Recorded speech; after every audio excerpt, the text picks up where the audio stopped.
Hey y'all. So the air conditioning works in this car, but I recently topped off the charge, so it works a lot better.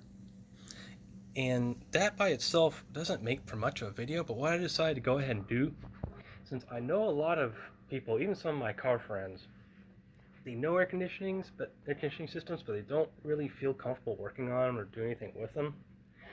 So I'm gonna do this video in parts, and I'll string them all together in one video. So I'll go over this car and what I did. And if that's all you want to see, you can see that and go do something else if you want to. But you can also stick around. What I'm going to do is I'm going to come through the system and I'm going to explain what's going on, how it works, and I'm even going to do a little science experiment with you. So hang on, this should be interesting. All right, so stick around.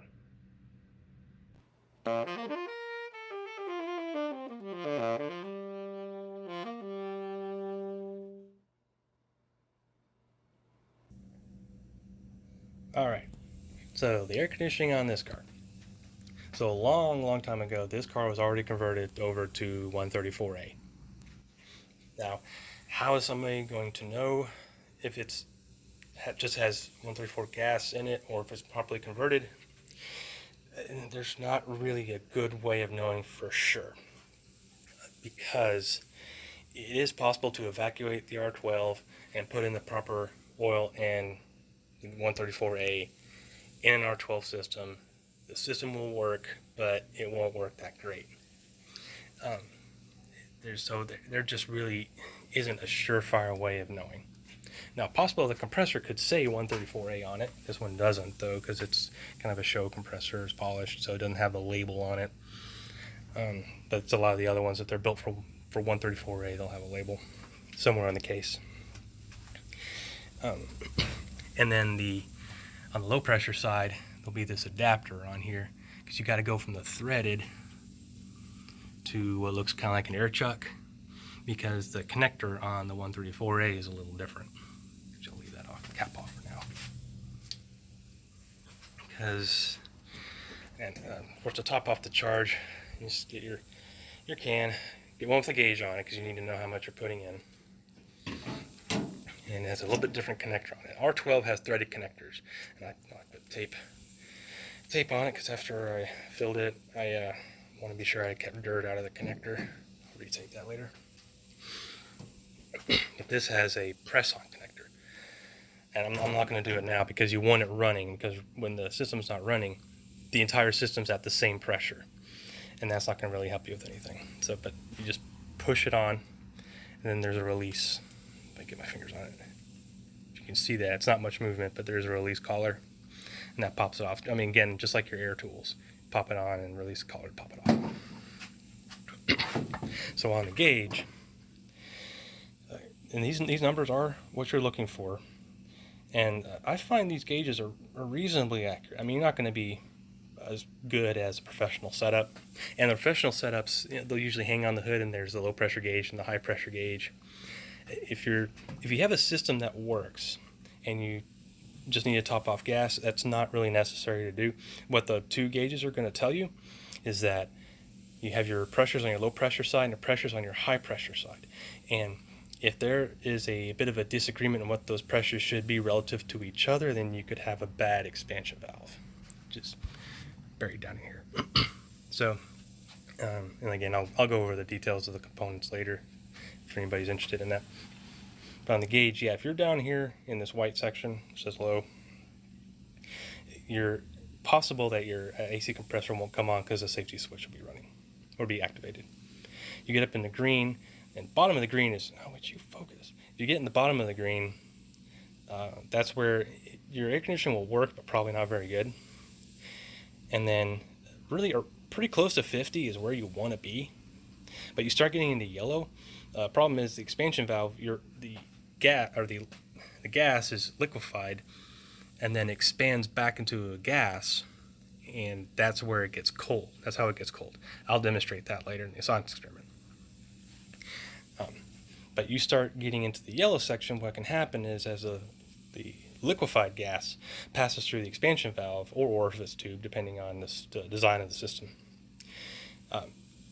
past that valve or orifice tube, you can start getting droplets of the liquid. You don't really want that because that just reduces efficiency.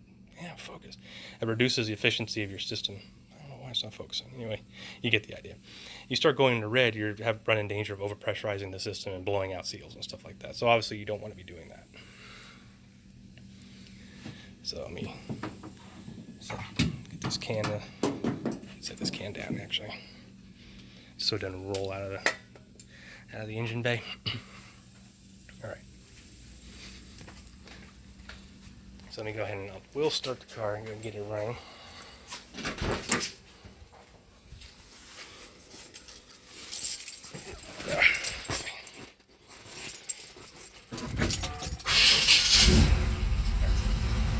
Okay, I have my digital thermometer here. And you see it's really not that hot right now.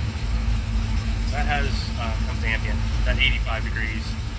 The garage tends to be a little cooler than it is outside, so I can go ahead and tell you it's a bit balmy out today. So, go ahead and turn it on, crank up the fan. I'm going to go one fan speed away from high. I'm not putting it on high, I'm putting it on one step down. And there is actually a reason for that.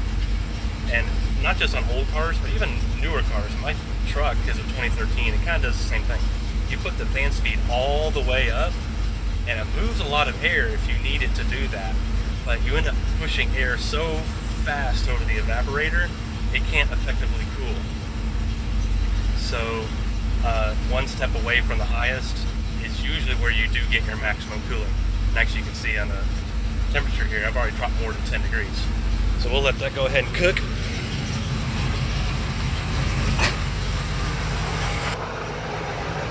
Go down here in the engine. You may or may not be able to see it in the camera. I know my belts are kind of loud, the blower's kind of loud, so hopefully you can hear me. You can see the liquefied gas and the oil that's with it moving across that sight glass. Okay, you definitely want that. If you don't see that, then you definitely have issues. And also, yeah, this is getting nice and cold. I don't know if you can see if there's condensation on there.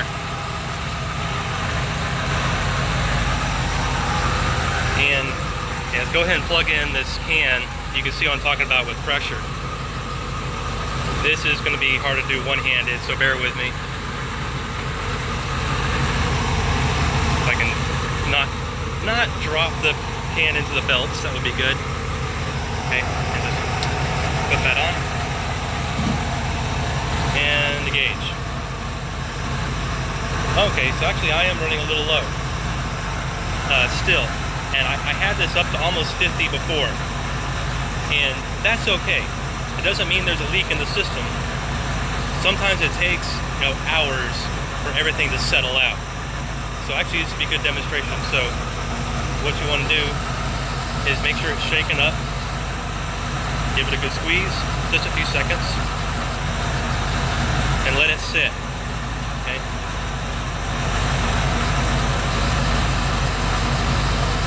And then squeeze. Let it sit. The pressure's coming up a little bit. Now I'm not going to keep doing that now, and again I might have to come back through, maybe tomorrow try this again, just to make sure I get everything full like it's supposed to.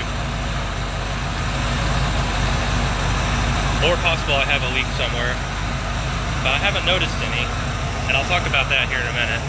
Let me go ahead and just take this off and shut it off for now. I mean, you get the idea of what's going on. Yeah. So I drop the can.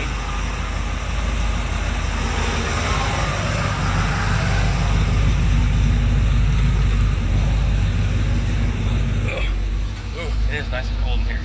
Look at that. 68.7. Those dropped 20 degrees about. So yeah, it's nice and cozy in here now. Let me go ahead and just turn that off. So anyway, yes, it definitely works a whole lot better than it did. So yeah, I'll have to come back through here and add some more gas to it. This low pressure cap on. Now, a couple of things to consider. There is a low pressure side and a high pressure side, like I talked before. One easy way to see the diameter of this pipe is much larger than the diameter of this pipe down at this connector. That's one easy way to tell high pressure from low pressure. Remember, pressure is pounds per square inch, and there's more surface area in a smaller pipe. So you want the smaller pipe so there's less total force on the wall of your pipe. And with the low pressure, you don't need it as much. That's why the pipe can be bigger.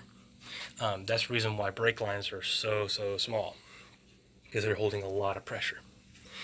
Now, the other thing about detecting leaks, anytime you have a joint, any kind of compression fitting, or over on the back of the compressor, if you see any oil deposits, it's just dirt, that's not even oil, then that's an indication of a leak.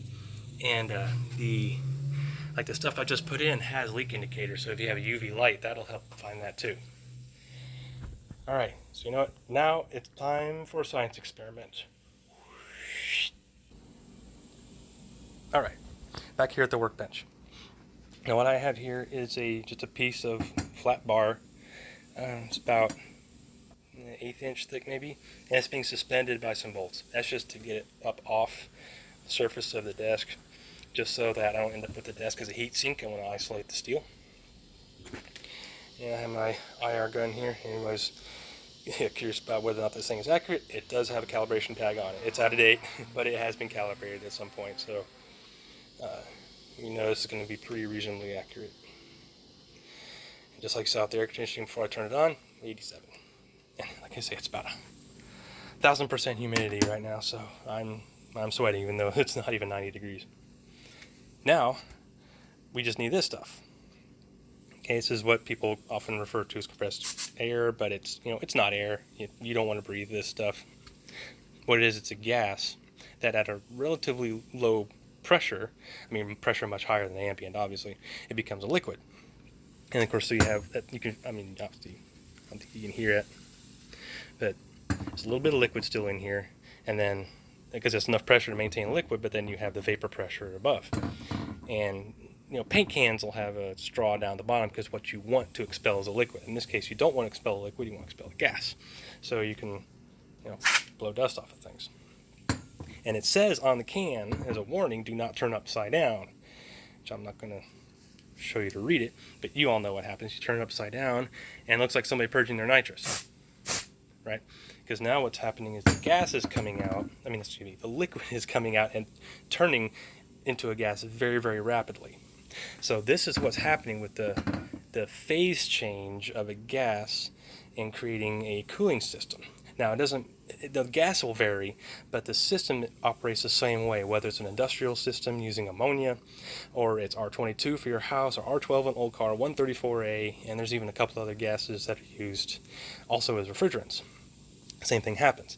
Now when that liquid comes out, it's very, very cold. So very simple experiment. We're going to intentionally turn this upside down. I'm going to blast this piece of steel here. So this is essentially what's happening in your air conditioning system. The liquid is turning into a gas and going through the evaporator as a gas. Go ahead and get that nice and saturated, because it is a pretty thick piece of steel, so it's probably going to take a fair bit to get it cold, unlike the aluminum in your evaporator core. Let me get a good shot on that. Boom. 55 degrees. Okay. So whenever a gas is compressed to a liquid, it gets hot. And then when that gas is brought back, the liquid, then a liquefied gas is then quickly brought to gas, then that heat is absorbed and makes things very cold. Okay, so now we're going to go back to the car, and I'm going to show you how all that works. Okay, sorry, I think that was a bad cut. Anyway, you get the idea. I don't do this for showing my editing prowess, which I have none. Okay, so to demonstrate kind of what I just did back on the workbench. So the compressor is only designed to compress gas, not liquid. Just like the engine, you fill it with water and try and run it, you can hydrolock and damage the engine. Same thing can happen to your compressor. If this is way overcharged and you start dumping the liquefied gas into it, you can hydrolock your air conditioning compressor. Goodbye. So we'll start with the compressor, because you're talking about a gas when the system is sitting, right, and it's not running. So the gas comes in through the compressor, it's compressed, comes out this tube, which is actually still hot from running. So again, it's compressing the gas, which makes the gas get hot, and that's still a gas. And you're not going to really be able to see it, but you can see it on your own car. Follow the tube, and it will come around to your condenser. And that's what's going to sit in front of your radiator, because you want it to cool the best you can. If you put that behind the engine radiator, it's not going to work very well, because the air will be too hot going over the condenser. Okay. So then that hot gas flows back and forth through the condenser. Now, of course, it's called a condenser because that cools that hot gas, and it condenses back into a liquid. So it exits the condenser, and that's when it goes through the receiver dryer. And this helps separate potential debris, and especially any moisture that might have gotten into the system. So when you saw it flowing across that sight glass, that's what you were seeing, was the now liquefied gas, again along with some oil, but mostly the gas, as it goes through the receiver dryer, as it's finished going through the condenser. So now we're back to liquid, and it has been cooled. So the heat generated by the compression of the gas has been dissipated in the condenser. Okay, important. So then that gas, now liquefied gas, I really need to make sure I say this right, or it's going to get confusing, I know, then comes through this high pressure line, which from this car, of course, down below underneath the battery, this line, hit the camera, to the high pressure fitting, and goes into an expansion valve. Okay, so this is what's doing what that valve did on the can on the workbench. So it's a liquid up into this valve, and as it exits the valve into the evaporator, it's back into being a gas. So that's where the exchange takes place. And that's why you got to really be sure that your system is clean, is why I taped up that can so I could use it again without getting any debris in the system. You get debris in this valve, that can completely mess up your air conditioning system, and it won't work. And you got to evacuate and replace, and it's a mess. You don't want to do that. So then it goes through the evaporator, okay? And the evaporator, of course, is now very cold. Air is blowing over that. It's how good you're cooling. Exits the evaporator. Actually, this piece is still fairly cool. It exits the evaporator, comes back into your fitting, which then just transitions into your flex line and back into the compressor. And the cycle starts all over again. So that's all the system really is. There's really not a lot to it. And so that's one of the reasons why I want to go ahead and do this video. There's not a lot of places this can fail. And if you understand how it works, then you can understand how it breaks. If you understand how it breaks, then maybe you can fix it. Now, if the system's just completely shot and you can't figure it out, or you're not sure if it's R12 or 134A, and maybe because this, I don't know if I mentioned before, this adapter from 12 to 134 for the fitting, that doesn't automatically mean that everything's been done properly. I mean, if you're just not sure, and again, if you're not comfortable, take it to a shop, by all means. This is the kind of thing you want to make sure you do it right. But like, say with this car, I did know it was 134, and all it was the gas is a little loose. I mean, you heard it when it was running. There wasn't any clattering or anything going on with the compressor.